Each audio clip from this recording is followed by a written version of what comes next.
before Pose, you were being sort of passed over for part after part after part in Hollywood. Now, obviously, you had a thriving theater career before this. How close were you to actually throwing in the towel, and what made you keep going? You know, it's a double layer. The layer of actually being a person of color in this industry, and then the other layer of being a queen. Yep. Nobody can see you as anything else. If flamboyantly ... wasn't in the description of the character, no one would see me ever for anything. Which wouldn't be so enraging if it went the other direction, but it doesn't. Right. Because straight men playing gay, everybody wants to give them an award. Thank you for gracing us with your straight presence. Yep. So that gets tiresome. Yep. So here I sit, I can't get the gay parts, I can't get the straight parts, I can't get nothing. Yep. The last pilot season I went through, it was that over and over and over and over again. It was a couple years ago. And my sister calls me on the phone and she catches me right after one of those like dismissive, you're too flamboyant calls. And I just went in, I was just crying. I had to pull the car over to the side of the road. I was like, I can't. Like your body doesn't know that it's not real.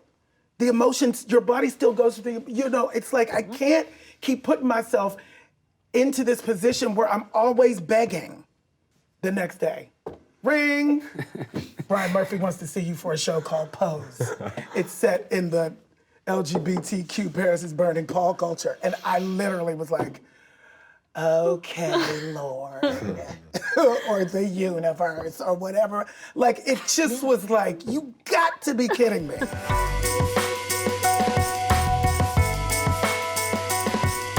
When initially you were called for Pose, Yes. it's not the role that you ultimately play. No. That role was not a part of it. What did you see when you walked in the door? What did you sort of know, and where did the confidence come to say, hey, wait a second, I think there's another role here? I did the audition and then I said to Alexa Fogel, okay, so can we talk?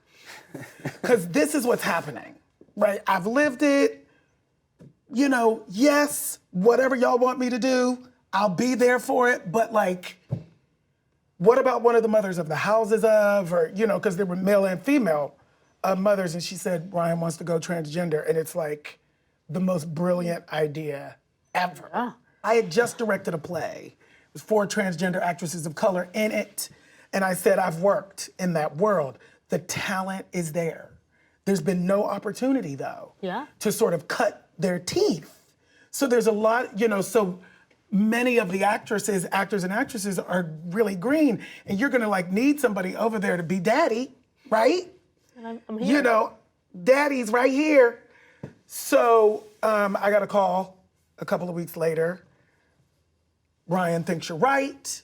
If you can come in and do an impersonation of the MC from Paris is Burning, he will develop something for you. And I thought, if I can do, it's like the whole world has been doing an impersonation of these people from this movie, not even knowing that they were doing impersonations of these people.